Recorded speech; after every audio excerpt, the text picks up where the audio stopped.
a non-autistic person will usually flirt in a very indirect way that is very hard to pick up on. And so a lot of autistic people want neurotypicals to kind of just use their words and say, I'm flirting with you, or like, I want to go out with you, rather than finding some kind of curly-cued spiraling around way to kind of get at it. Welcome to Sleeping Around, where we offer a peek behind the curtain of modern sex and relationship therapy and research, bringing you insights and conversations otherwise reserved for the therapy room. I'm your host, Alayna Joy, a Master's of Counseling Psychology student, content creator, and lifelong sex and relationship nerd. Enjoy the episode. Hello, everybody, and welcome back to another episode of Sleeping Around. Today's guest is Dr. Devon Price. We talk all about neurodivergence, queerness, autism, masking, what is it, how do we stop, dating as a neurodivergent person, sex with sensory issues. We cover a whole host of topics, and I'm really excited for you to listen to the conversation, but I wanted to make a couple quick announcements before we get into it. One, the episode that you are listening to right now is actually the Patreon extended cut. I thought I would release one of these extended cut episodes for everybody to enjoy, not just because I want you all to see the amazing extra content that you get over on Patreon in these extended cuts, but also because I think that the conversation that me and Devon get into in the extended portion of this episode is really important, and it struck me as something that I feel like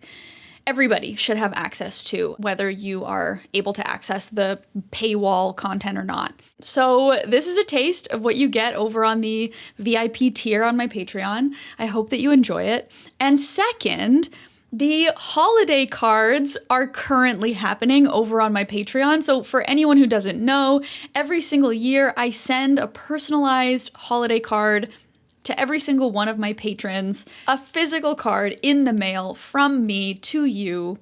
And the $10 tier, which is where you get your card, is 50% off for the rest of the month. So for the rest of November, which when this comes out is like 5 more days, you'll be able to access all of the Patreon extended content for a month for only $5. And you can get your name in the VIP credits, and if you update your address in your Patreon account, I'll send you a card.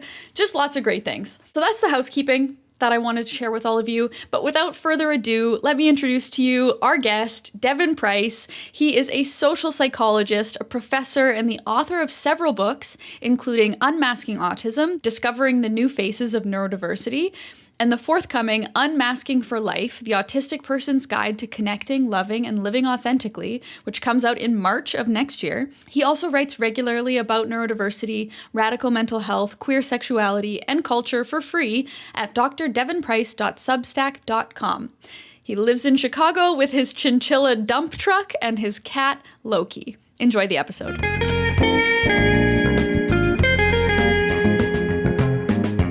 I'm really excited to be talking with you for multiple reasons. One, you were a listener request. This topic, autism, neurodivergence, and relationship, has been highly requested, so I'm happy that we could make this work. Would you just tell us a bit about you, who you are, the kind of work that you do? How did you get into this work? So I studied social psychology, which for people who don't know is basically, most of the people when they hear psychology, they think of clinical psychology, so mental illnesses, therapy, that kind of stuff. And social psychology is more interested in the social dynamics, so not necessarily just what's inside of a person's head, but how is your behavior influenced by your culture, by whether there's another person in the room looking at what you're going to do, by what you're wearing, by what you've been told is normal, all of those kind of external social factors. And I was really interested in studying that stuff from a young age, from my teenage years, because I was autistic and I didn't know it yet. So I just thought everybody made no sense to me. And I wanted to understand why people were doing such weird, kind of conformist, irrational, in my mind, things all the time. I studied social psychology. I got my PhD in it. I did a lot of experimental research on people, trying to understand what makes people work. And then after I finished my PhD, I had a bunch of health issues and burnout. And that coincided with finding out that I was autistic and kind of reevaluating everything that I'd been taught about psychology, because I did not learn much about autism at all in my formal training, and also my understanding of myself and the world. And so then I just started doing a lot of research that is all about questioning what gets called normal in society, whether that's the normal 40-hour work week, or that's what neurotypicality is, how it's normal to sit, how it's normal to speak and think, and all of those things. And so that's where a lot of my research comes from, and my writing, and the person that I am today. I'm relating to what you're saying in a sort of parallel way. I only realized my own sexuality, my own queerness when I was nearly 30. So I'm relating to what you're saying about kind of having a revelation, a new understanding about yourself, and then looking back over your life and kind of re-experiencing or having to create new understandings about your memories and your history and kind of the way that your life has gone. Can you say more about that experience for you and the autism diagnosis? Yeah, I'm glad you made that connection, because it was also a queer awakening for me at the same time that was happening. I liken in a lot of my writing neurodivergency to queerness. I think we can't even really untangle the two. They go together in so many ways, because they both involve being told from a very young age that there is a way you need to be, and that everybody is just naturally that way, and eventually coming to realize that you are not naturally that way. And you've been trying to trick yourself into thinking you're that way, or trying to make yourself fit those social rules. And actually, maybe nobody really fits those rules. These rules are very socially constructed and very heavily enforced on us. And then, it's like the floor has kind of dropped out from under you, and you have to really think about authoring yourself, because you've been kind of just following the guidebook that others have written up to that point. Oh, that was beautiful. Yeah. About what relationships look like, about how we're supposed to present ourselves, about, what it means to be normal or sane or healthy, all of that stuff. And I think that's a really common through line, whether you're queer, autistic, ADHD. Most of us are multiple of these things, And so there's a lot to figure out and recontextualize. The intersections. Absolutely, yeah. So it's almost like you're naming compet, but for neurodivergence. Is there a term like compet that fits the neurodivergent experience? So I think the term that people use the most often now is something like neuronormativity, that there's a way that you're supposed to think and feel and behave, and that's how people are meant to be, and it should be easy for you. And if it's not easy for you to be that way, you have to fake it. And that's the same thing, that certainly I was going through when I was pretending to be a cis woman, or a straight woman instead of a gay man, like all of those things, as, unpacking that, oh, wait a second, it's okay to not want to make eye contact, or to want to wriggle around in your chair and, act in ways that look strange to other people. Queer people and neurodivergent people, we both have this realization of, oh, I am not what the world was trying to make me into. And so then who am I, and who do I want to be? And there's a lot of unlearning to do there. And as you mentioned, just kind of recontextualizing your past. But before we get to the rest of the video, I want to take a second to thank the sponsor of today's content, Surfshark. Right out the gate, I want to tell you that Surfshark is having a Black Friday sale. And so right now, if you go to the link in my description, surfshark.com/Alayna, you can get an extra 4 months of Surfshark at an unbeatable price. And for any of you who don't know, Surfshark is a VPN service, a virtual private network. It does so many things. Like, since I have started using Surfshark, I don't know how I would live without it. I can't go back.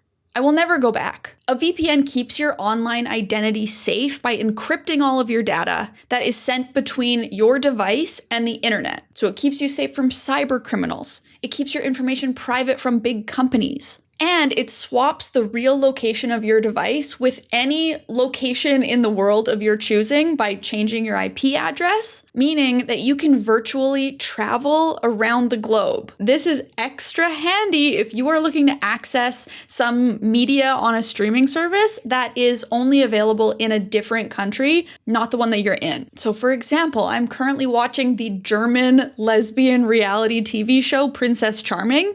It's only available in Germany. I live in Canada, but with Surfshark, I can change my IP address so that the internet thinks that I'm in Germany, and voila, I have access to Princess Charming. On the flip side, if I were to be in Germany and I wanted to watch something only available in Canada, Surfshark's my guy. It allows you to unblock content that is only available in specific locations that you aren't actually in. And this changing or masking of your IP address keeps your data safe. It makes sure that your city, your country, your download history are not connected to your identity online. This is great for your personal devices in your home, but it's even better for when you're out and using public Wi-Fi. That shit's dangerous, but you can protect yourself with Surfshark. And again, they are offering 4 extra months at an unbeatable price if you go to the link surfshark.com/Alayna. It's linked in my description. They also offer a 30-day money-back guarantee, so there's no risk to try it out. Thank you again to Surfshark for partnering with me on this video. Remember, you can get an extra 4 months of Surfshark at an unbeatable price if you use my link, surfshark.com/Alayna. It's linked in the description. And there is a 30-day money-back guarantee, so there is no risk to go and try it out.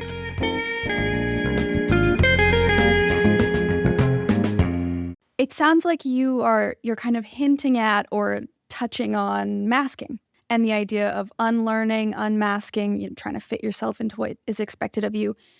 Can we start from the beginning?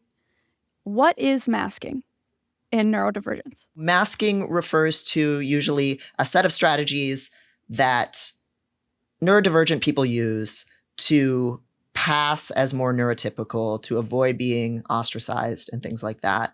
And in the literature, they normally divide it up into 2 sets of strategies: camouflage and compensation.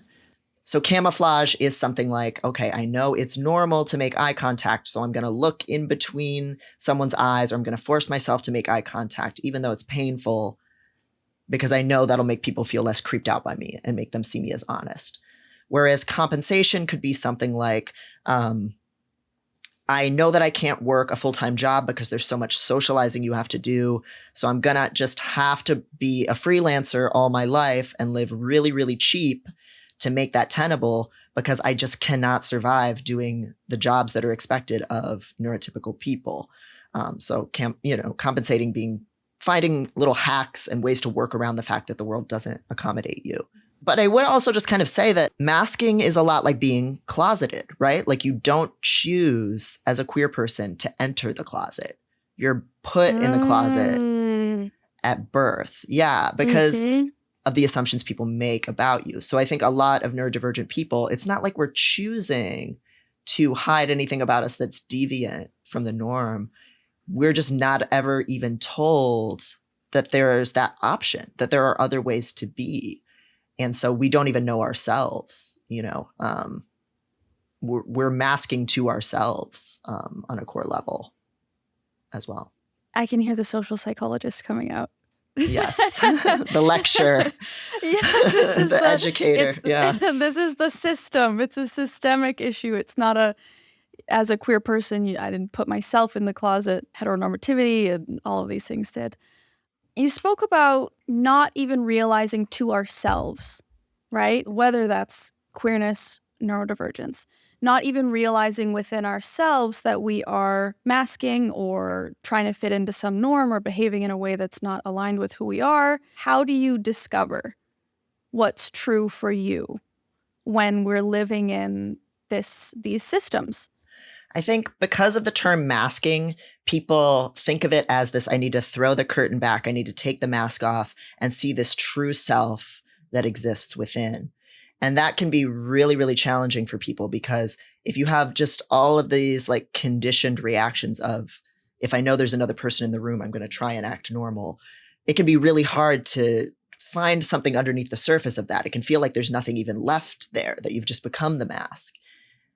But here again, I think is another place where we can really think about queerness as an analog, and how do you first realize that you're queer? And I think most of us, it's social, right? We have that ring of keys moment where we see someone doing their own thing, very visibly queer, and we realize, okay, it's actually okay for me to be me. I can try some of these things this person is doing. There are other people like me, and I can exist in that entire queer culture that is made for people to explore that. So I think ultimately unmasking, coming out of the closet, all of those things, those are all very fundamentally social and community-based experiences. You can't just realize, okay, I'm autistic and I've been hiding it, or any other disability, and just go through that process of self-discovery in a vacuum. You have to kind of put yourself around your people who aren't going to judge you, where you're going to feel a little bit more comfortable dressing how you want to dress, moving your body the way you want to move, talking the way you want to talk, having whatever problems and struggles you have, in just the same way that when we queer people get together, how we talk changes, how we carry ourselves changes, how we dress changes, because we're free, you know, we're like birds putting on our plumage for the first time or something. You know? So I think it's finding and building those communities where you can really envision and experiment with a new way of being. I think that's so essential to unmasking, to coming out of the closet, to like actually accepting yourself.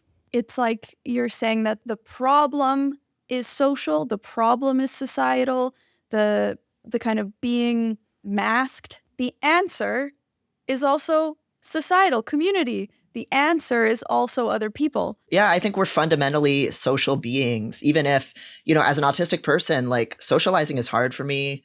How I connect to people is different from how many others do. And we can get into our heads and think that there is no place for us, and that the only way we can be safe is through escape and through hiding away from people. I think a lot of queer people feel the same way too. But it really is only through an accepting community where we're safe to be ourselves that we can actually, I think, do the work of living who we are. I think being queer, being autistic, that is always a like inherently social thing. It's about how you relate to others and how you see yourself and who you want to have desiring you and how you want people to look at you, all of that stuff. And so that's where the trauma comes from, but that's where the healing can come from too.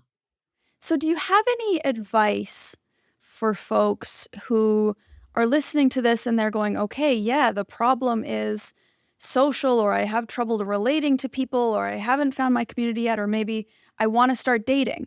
I want to find a relationship. I also think that I'm autistic or neurodivergent. Where do you start?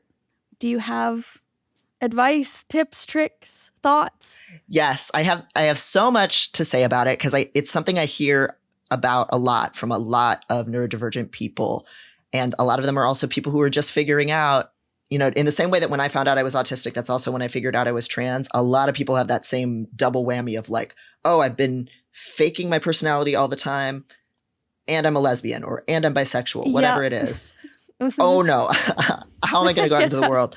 So, and I have a book coming out next year that has a whole bunch to do with where do you go from there. But one of the first things you have to do is get back in touch with your actual feelings.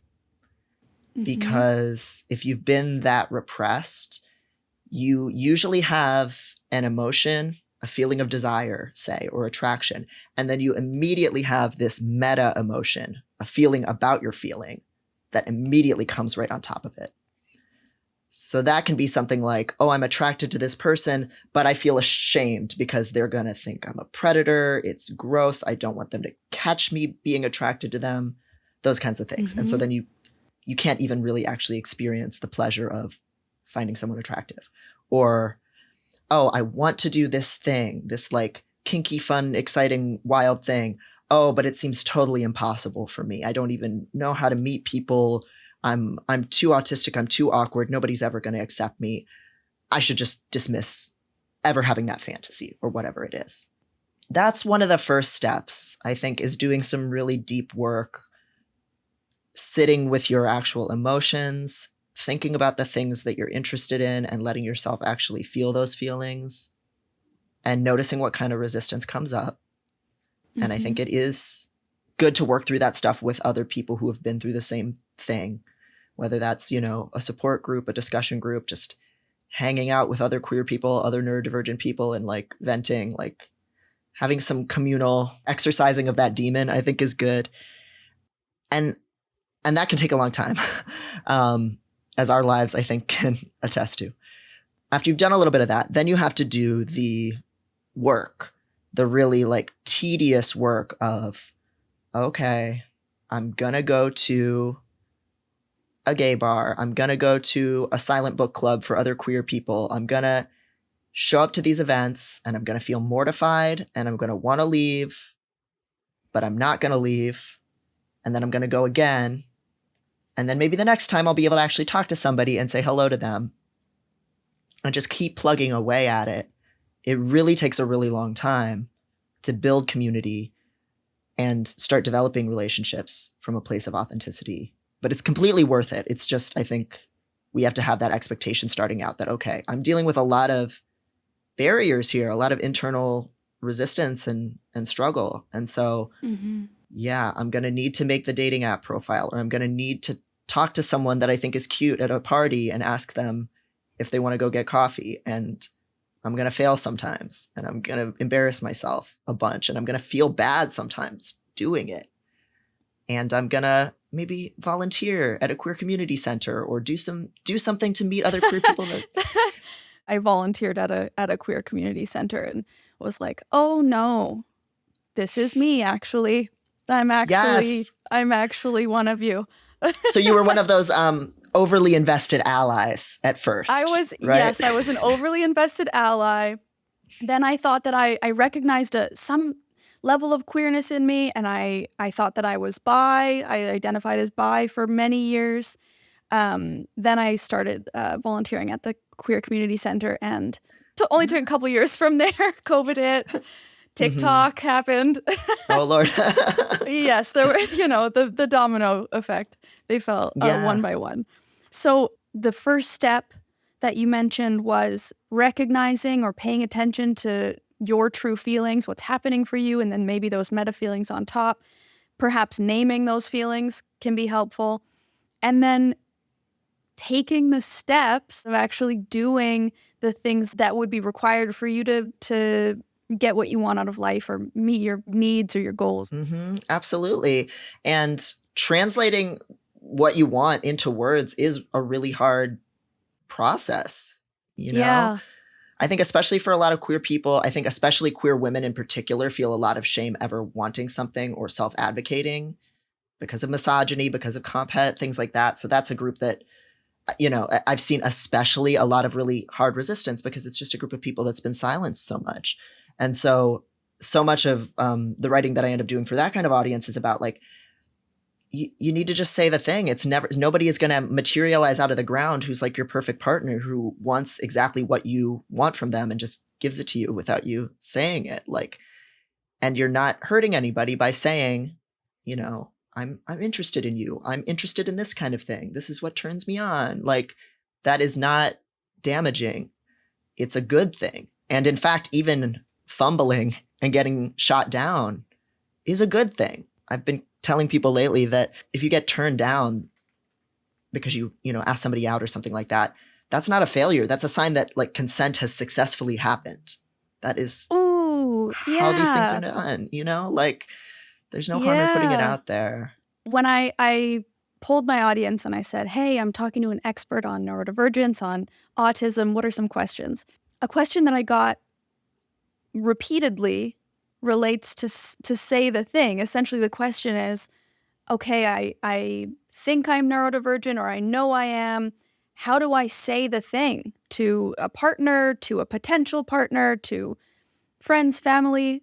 How do I say the thing? First of all, I'll just say that you don't have to ever prove to someone that your identity is legitimate and that it's been signed off on. That's, I think, the starting place. a lot of times, especially with neurodivergency, people are really afraid that they're going to come out to a family member and the family member is going to want to see the diagnosis. It needs to have all this proof. The truth is, if they don't want to believe you, they're still not going to believe you, even if you do have a letter from a psychiatrist. I think it's useful to look at the relationship and really say, okay, what is realistic to expect here?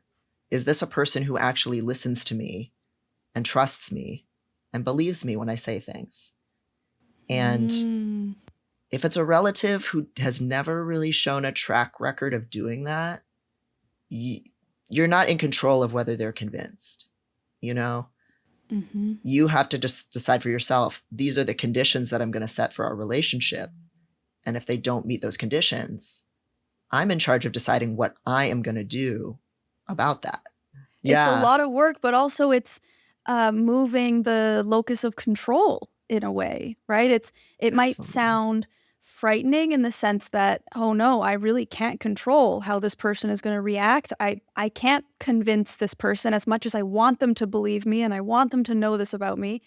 It's out of my hands.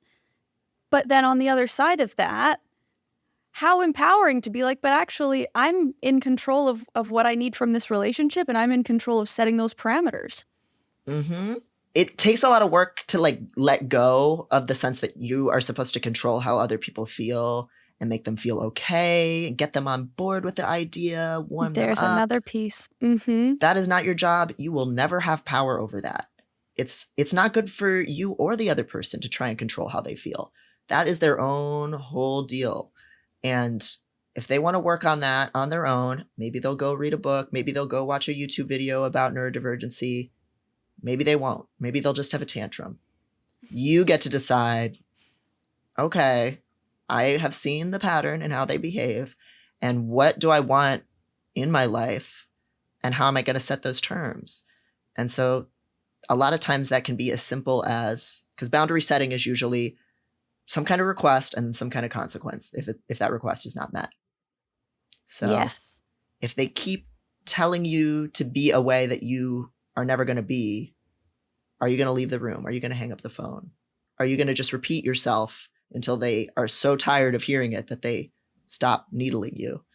It does give you a little bit more of a position of power once you realize that you're only in control of what you do, and you can change how much you put yourself around people who don't respect things.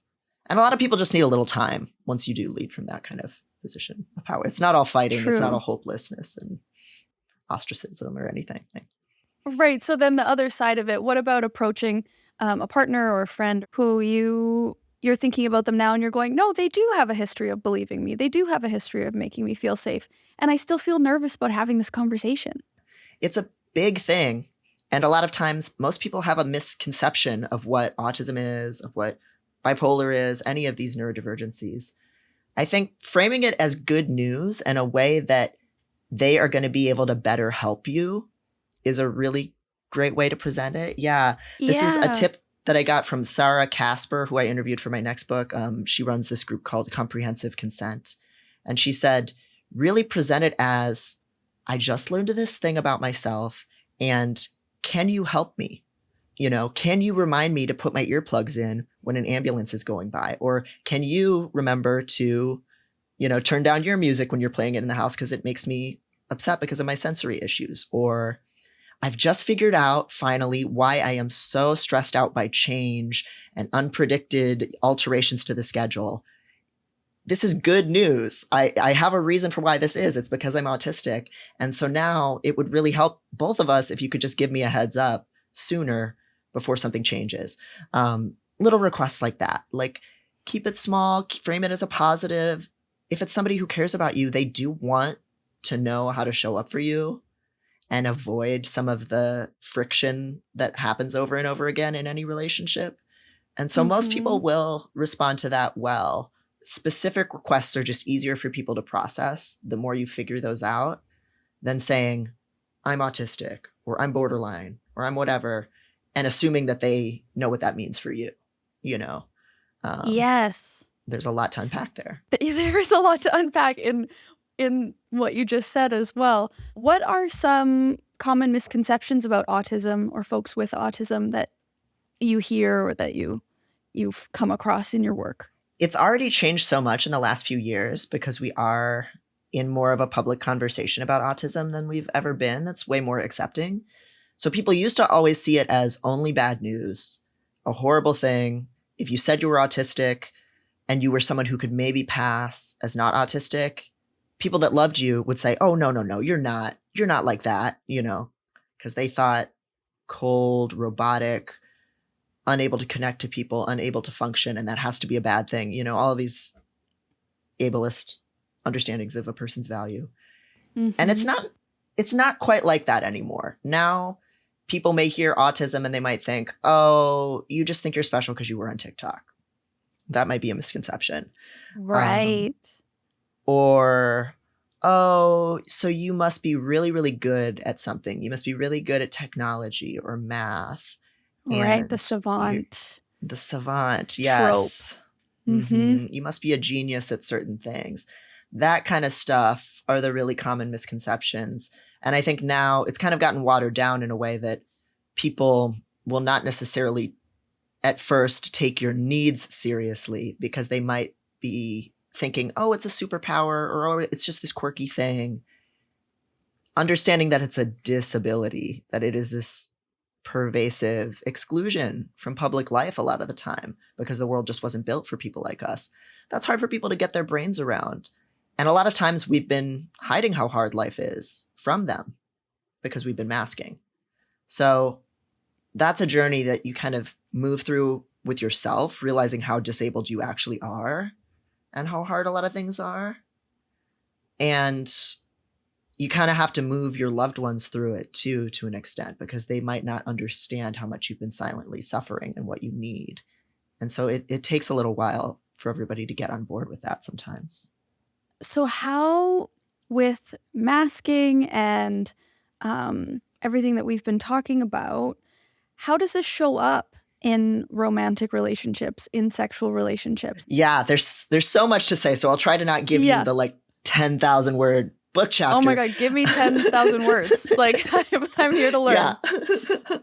Yeah. So one that's really common is just the what's sometimes called the double empathy problem, which is this idea that non-autistic people and autistic people, it's not the case that either one of these groups can't communicate. They can both communicate very well inside their own group. And the research is really strong on this. Autistic people are really good at understanding other autistic people. But when you have somebody who's not autistic looking at somebody who's autistic, a lot of times there's a lot of missed signals happening in both directions. So one thing that is a struggle in a lot of relationships is even just starting it, because a non-autistic person will usually flirt in a very indirect way that is very hard to pick up on. Yeah. Mm-hmm. And so a lot of autistic people want neurotypicals to kind of just use their words and say, I'm flirting with you, or I want to go out with you, rather than finding some kind of curly-cued spiraling around way to kind of get at it. Uh-huh. Mm-hmm. Or literally saying the opposite of what you mean. Probably. Yeah. This whole thing where you kind of tease someone if you like them, which can be fun, but it's easy for it to go over our head and say, well, this person is nervous around me. They must hate me, Right. Mm-hmm. And autistics have the same, being misread kind of phenomenon where a lot of us, our faces can look kind of flat. Our voices can sound kind of sarcastic or unemotional, or we might be really bubbly to overcome that and seem really expressive to everyone. And so then it's just really hard to tell when we actually like someone. So that can be missed. And I think clear communication is the answer to that. Maybe I'm biased, but I think we should do it the autistic way and just say what we mean. Yeah, you're not wrong. But so then those same phenomenons also drill down into, okay, you are dating someone now and you're negotiating sex with them, or you're having a fight. Mm-hmm. A lot of different stuff is going to get kicked up all at once. A neurotypical partner may feel like, why am I not feeling your affection for me? Why am I not feeling your attention? And it's just because the autistic person is actually feeling a huge amount of emotions, so they can't look at them because it's too much, Right. Or a lot of autistic people, if it's a really emotionally difficult subject, it may be easier to communicate via text or email or a Mm-hmm. note. And that gives us the time to really process and translate our feelings into words and make sense of them. But non-autistic people view that as cold, as you won't just look me in the face and have a conversation. Why do you have to edit what you're going to say? That's less authentic. And that can actually be more authentic for us because we're safe enough to be honest, because we've had time to think it through. It gets even more complicated when you get into sex, where there's a lot of body language and not saying what you feel and shame on all sides of it for everyone. So those factors can only kind of be amplified in those situations too. So the answer or the piece to work on overall, what you're saying is communication. Yeah, I think communication and understanding that the way that you work isn't how everybody works. Because I think we both have, on either side of the equation, are going to have an intuition sometimes that's wrong. Again, because you're operating out of a certain rule book of, okay, if this person is turning away from me, they must be really upset with me. I need to freak out now because I've made them upset. Or this person, I brought up this idea, this thing I want to try to them, and they said nothing and they looked kind of flat. It might just be they're thinking about it, but I'm going to perceive that as a rejection. And I'm really sensitive to rejection because this is a really sensitive subject for me. So now I'm going to never bring it up again, and turtle up. So the communication, and then also just kind of working through your own triggers and misapprehensions is so huge. And it's okay for that stuff to come up. It's just of course it's going to come up. It's just being aware of it and taking some responsibility for working through it is really important too. In a way, there's also a responsibility piece of going, well, I need to understand my own internal experience in order to share it with a partner in a helpful way. How about sensory issues? So another question that I got quite a bit was around sex and sensory issues, whether that was tactile or sensory overload. Do you have any tips or advice in that realm? Yeah, my biggest tip would be for all of the neurodivergent people listening to this to really just work on validating how you actually feel rather than beating yourself up for what you don't feel or for what you think you're supposed to feel. Having a unique sensory profile makes sex really, really different. So for some people, I think you'll be really honest with yourself and you'll realize, oh, I just don't like kissing, or, oh, I actually don't like any kind of physical contact at all. Maybe I do have a sexual drive and I want to connect to people sexually, but I'm a voyeur. I just want to watch, or I just only want to write erotica with people. And that can be sex for me. And that's totally fine. There's a lot we all have to do in, again, throwing out those scripts of this is what a relationship looks like. This is what sex has to look like. Even after you figure out you're queer or neurodivergent, you still have these like Hallmark movies in your mind and all of these weird standards and porn and all of these things that tell you what these things are supposed to look like. I just, as you're kind of listing examples of maybe I don't like kissing, maybe writing erotica can be sex for me. I'm like, can you keep giving us examples? I'm imagining the listener at home, 2-3 people going, oh my God, I just want to be a voyeur. Oh my God, I never realized that writing erotica could be sex. So I kind of want to press you for some more examples if you have them. Sure. Yeah, I'd love to. Just recently, I met somebody off of Grindr who advertised himself as a bondage side. So for people who don't know, a side is someone who doesn't identify as a top or a bottom. They're not necessarily interested in any kind of penetrative sex at all. And so in this case, this guy, for him, sex is just tying up little twinks that he finds on Grindr and like talking to them, maybe taking some pictures if they're okay with it of the rope and the handcuffs, and maybe tickling them. That's another thing he kind of likes, and seeing them try to like get out of the handcuffs, and then just like, you hang out and you get tacos after, and you just, that's what that is. Right on. Yeah. So for a lot of autistic people, compression can feel really good. Having a blindfold on, having a hood on, that can all feel really good. So a lot of autistic people are really into bondage, leather, latex, that kind of stuff. Yeah, which is interesting. Again, it's like such a, I feel like the what keeps coming up in this conversation is kind of how contrasting or seemingly contrasting ideas actually mix together perfectly and can be healing and can be necessary. Yeah. I think people assume they hear about autism and sensory issues and they think that means you're sensitive to everything in an avoidance type way. But many of us are sensory seekers. So we want to feel like impact, or we want to be overstimulated. Some autistic people, any kind of genital stimulation at all is unpleasant for them. Other people, they're like, yeah, hit me with that Hitachi until I'm like screaming in agony at you. And that's great. Like, I want this really intense, experience. Role playing is another really big one. So some people like dressing up as pups, and sometimes there's a penetrative sex aspect to that. But some people just like crawling around on the floor, barking and playing around with other pups, and maybe like, wrestling over a ball or playing tug of war with a rope in your mouth. And that can be it for you if that's what you're into. The list is endless. If, just as I said, some people are voyeurs, some people only want to be seen and not touched and show off their body, but not actually have anybody touch them. It's just great to expose yourself to a lot of examples, because then you realize just, oh, I can be that. It's okay for me to not ever want to do this or do that. I can just ask for the thing I want to do.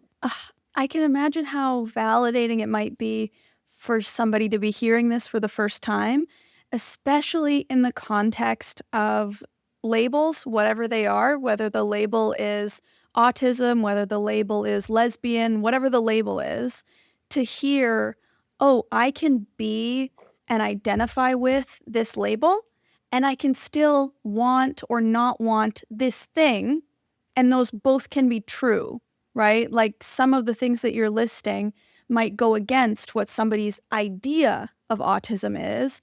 And so then I can imagine if you're sitting with the label of autism and you're going, this is me, this is a part of who I am, but I want this thing that doesn't really fit with what the understanding of autism is. Therefore, it somehow invalidates or takes away from the validity of my experience as an autistic person, when what you're saying is that's absolutely not true.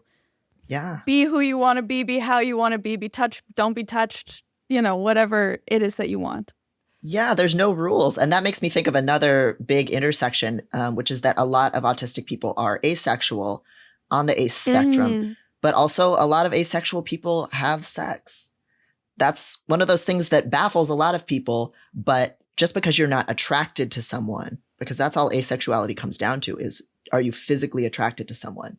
You might not look at a person and say, oh, I'm attracted to their body, but you still might like the sensation of sex, or of being in bondage or in leather or playing with wax, having wax spilled on your body. Like, if you just like how it feels, maybe it's sexual for you, maybe it's just sensory. That's all equally valid. The word expansive, I've seen in some of your work, you talk about the idea of systematic shame versus expansive recognition. Mm-hmm. Can you talk a little bit about that in this context? Yeah. So systemic shame is this basically internalization of all of society's kind of stigmas and social problems, and kind of feeling that you are personally to blame for really big systemic issues that are beyond your control. So transphobia, for example, it's written into our laws, it's written into our culture. It is caused by all of these legal and social systems. But at the end of the day, as a trans person, sometimes I'm looking at myself in the mirror and I think it's my fault, based on how I look or the choices that I make, that people aren't treating me correctly. And so then I feel ashamed about my body, or I think I'm not trying hard enough to pass, or something awful like that. That's just an example, but systemic shame is that taking on and making very personal and individual the blame for these massive systemic issues.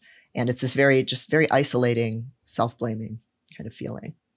So expansive recognition is something that I kind of talk about as the antithesis to that.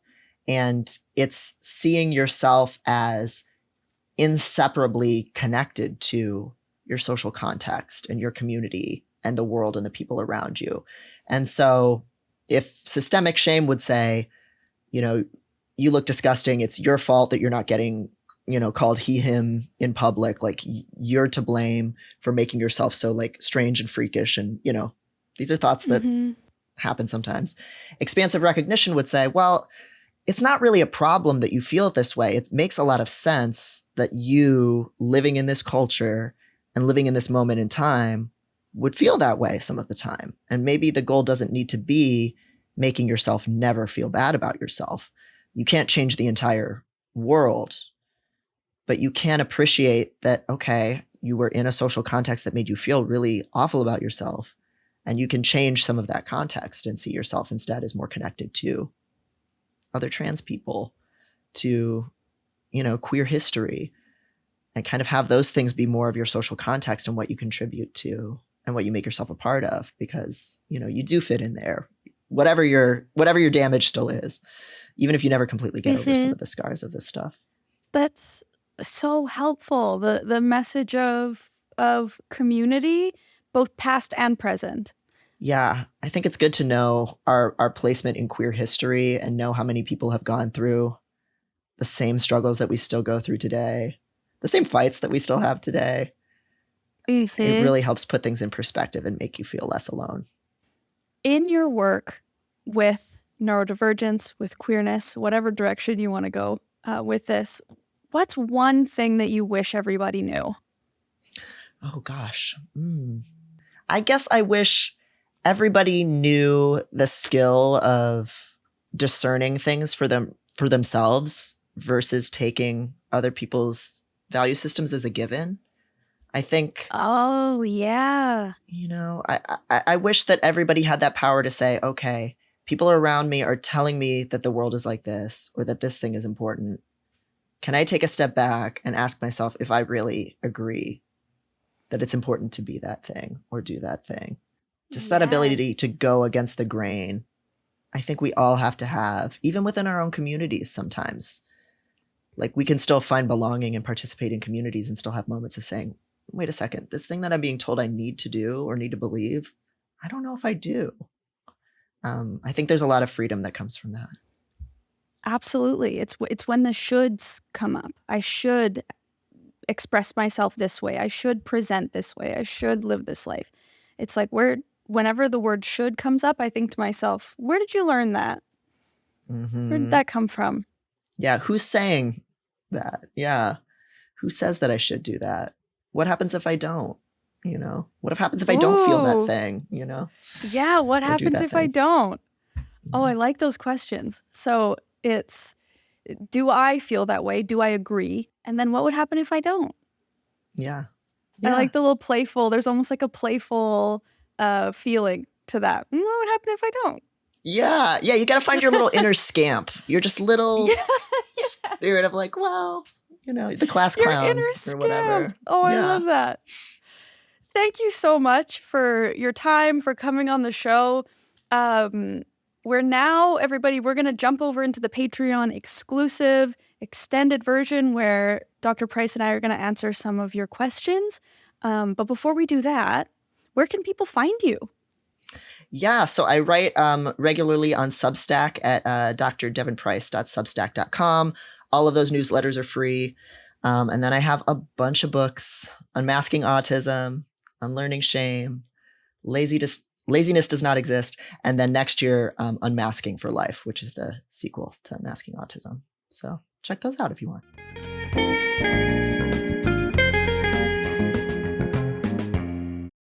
The two biggest questions that I got, like I'm talking 100 times each, were about self-diagnosis. So what are some good self-diagnosis tools? Is it possible to self-diagnose? That kind of arena. And then the second part was, are there any benefits to being diagnosed, to receiving a quote unquote official diagnosis? Yeah.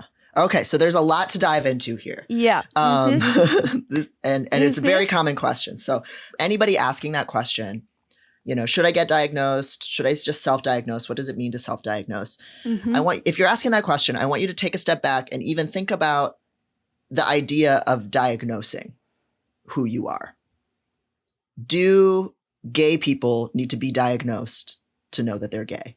Do trans people need to be diagnosed to know that they're trans. And until very recently, the answer to that was yes. To go on hormones, you had to convince a psychiatrist that you were trans enough, and they had to rule out all of these other things. And you were not trusted to know where you belong and who your people are and who you are. But we've changed over time in how we think about that. And the reason for that is because we no longer think of transness or gayness as a problem with a person. When being gay was a mental illness, it was something that would be diagnosed. Not so long ago.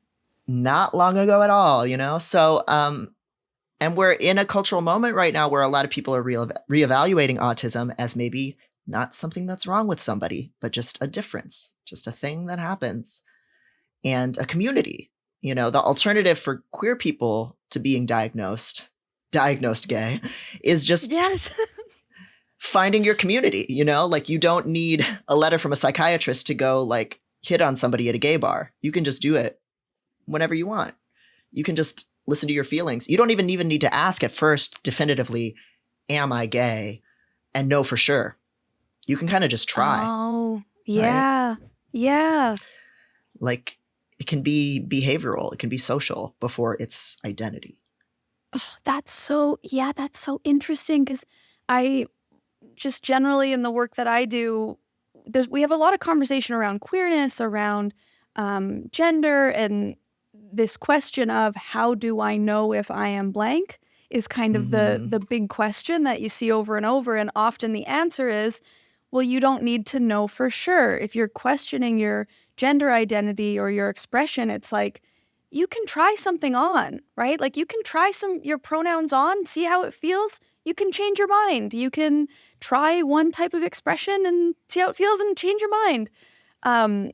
I had not considered that this could apply to neurodivergence also. Yeah, absolutely. And I think that's a wonderful way of framing it the way that you've just described, because it's basically changing the question from who am I, this huge question, to, well, what do I want to do? Like behavior is a lot easier to figure out than a label sometimes. And sometimes what we want changes, sometimes it doesn't, but we can just say, okay, do I want to go, have gay sex with people? Do I want to make out with someone? Do I want to go to a drag bar? Like, do I want to try wearing a binder? It doesn't have to mean anything until you decide that it does, with like big capital I identity labels. And in fact, there are people who, identify as cis women who are on testosterone, who wear binders, who get top surgery. They're doing the thing, and they just personally don't identify as trans. And okay, that's fine. So I think in the same way, a lot of people who are questioning if they're autistic, that's a big question. You can just ask yourself, well, what do I want to do? Do I want to get some stim toys and start like fidgeting more? Do I want to have noise canceling headphones? Do I want to pursue these really nerdy, weird interests I have that people used to always make fun of me for having? Do I want to be around other weirdos like me? Like, ask those questions first. Give yourself that permission to explore that stuff. Those pieces, the what do I want to do, that's going to be the thing that makes your life. Like those are the decisions that make up your day-to-day, that make up the way that you experience the world, is who do I want to surround myself with? What clothes do I want to wear? How much do I want to fidget? Yeah, that feels very exciting. The way that you're speaking, really this whole episode, it feels exciting rather than restrictive or like heavy, which is really neat. Yeah, I'm glad to hear it. I think, it can be so freeing once we get out of our own heads. Because I think with both queerness and neurodivergency, even if somebody does decide, okay, I've done enough research, I've questioned myself enough, okay, I am autistic or I am gay, whatever it is, like then people who go that route first, then they often run into that struggle of, but I don't really feel it yet. I don't feel like people see it. It doesn't feel valid to other people. Like other people can't tell that. And that feeling that people have of, I'm not queer enough, I'm not autistic enough, that's a feeling of you're not getting to live a life that lines up with who you are yet. And you don't have the social connections where people recognize you for who you are. So sometimes you can kind of start with that that stuff first and just put yourself in the spaces. Like, you don't need to be an autistic person to go to an autistic self-advocacy network meeting. Like, we'd love to have you. We'd love to have, even if you decide you're just an ally. If you feel some commonality with us, we'd love to have you there, you know? I don't think there's any kind of quiz you need to take online to find out. I don't think that's a useful way of thinking about it, because it isn't a disease you're diagnosing. And, you know, with apologies to the CompHet checklist, because I know that's been really helpful to a lot of people. The lesbian master doc. The doc, yes. Oh, yeah. Mm-hmm. Been there. Yeah, that's one way to start. But also, you could just try, you know, making out with someone and see, you know, do I like this? You know, that's another way to do it too. Yeah. Mm-hmm. But then, you know, the second question was, okay, are there benefits to formal diagnosis? And that is a complicated one, because there's also liabilities that come with being formally diagnosed. So if you are formally diagnosed as autistic, you can be denied an organ transplant. You can be, You can what? Okay. Yeah, because basically the medical system has this belief that disabled lives are worth less. So if you need a life-saving heart transplant, you might be moved down the list compared to someone who is not formally disabled. Okay, I want to say that's shocking, but maybe it's personally shocking. But when you think about, the way that the world currently values folks with disabilities, okay, wow. And that's just the tip of the iceberg. You can be denied immigration. You can't immigrate to New Zealand if you're autistic. You can't be a refugee. Refugees from Ukraine going to the UK were turned away and not allowed to enter England because they were autistic, because they're seen as a drain on the healthcare system. Oh, no. Okay. Uh-huh. Yeah. Until a couple of years ago, Canada had banned immigration of autistic people. They did reverse that, but lots of countries still have that. And then you also look at things like restrictions on trans healthcare. There's a big push to not allow autistic people to transition. It's a really big legal movement in the US and the UK, because it's assumed that we don't know ourselves well enough to know that we're trans. Those are just an example of some of the liabilities. If you're autistic and you get divorced, you might not get custody of your kids. You might be put in a conservatorship, kind of like what happened to Britney Spears or countless other disabled people. When you have that diagnosis, you have it marked for the legal system to view you as not competent or not a full person. Those are all things to keep in mind, unfortunately. Yeah, I had no idea that any of that. Yeah, most people don't. So are there advantages to having a diagnosis? Potentially, right? You can get accommodations at school. That's the big one. Extra test time, the ability to take tests in a private environment at school. That can be a very necessary thing for people, and why people seek it out. And people also seek out a diagnosis for legal protections in employment, so that they can't be discriminated applying for a job. And that one is a little bit shakier, because a lot of times companies do still honestly discriminate against you for being disabled. Even if they have a piece of paper telling them you can't fire this person for being disabled, they'll still fire you for just not being a fit with the company culture or whatever else. You know, I understand why people sometimes think they need to or decide they need to seek out diagnosis for some of these benefits, but I think it's just really important to put it in context of, like, those benefits are not guaranteed and they come with a lot of liability. And it's just good to think about that before you make your decision.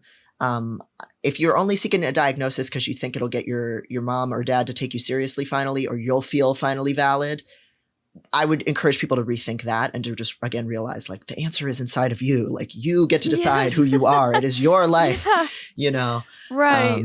You don't need a piece of paper from a psychiatrist to be you. You already know what feels right for you. The parallels with the queer experience and queer identity just continue to add up here.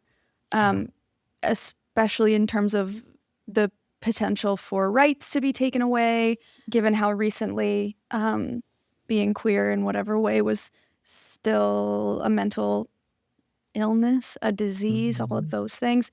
The same kind of liabilities that you're listing were applicable to the queer community. And so hopefully we're moving in a direction like we have with queerness, even though sometimes it doesn't feel that way based on A lot of the things that progress. Yeah, it's not linear. No, progress is not linear. Progress is not. Repeat that to myself as I go to sleep at night. Yeah.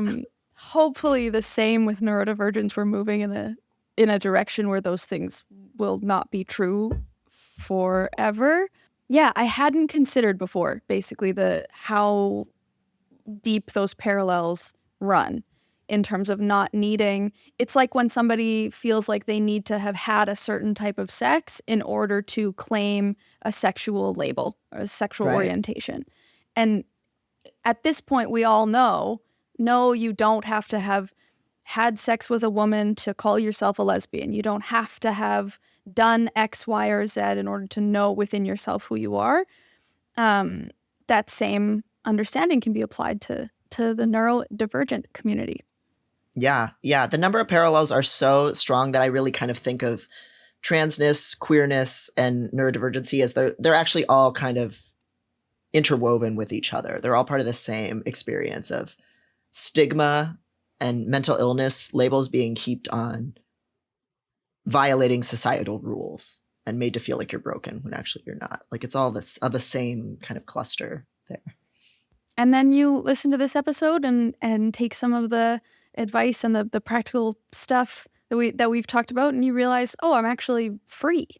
That's actually what it is. I can be free from these boxes. Yeah. And that is why I feel hopeful about progress too, is because more and more people are just realizing we don't have to follow these rules. And so as much as there's been a lot of political losses, eventually we're going to have them outnumbered. You know what I mean? Like we are changing the world with these conversations. Yeah.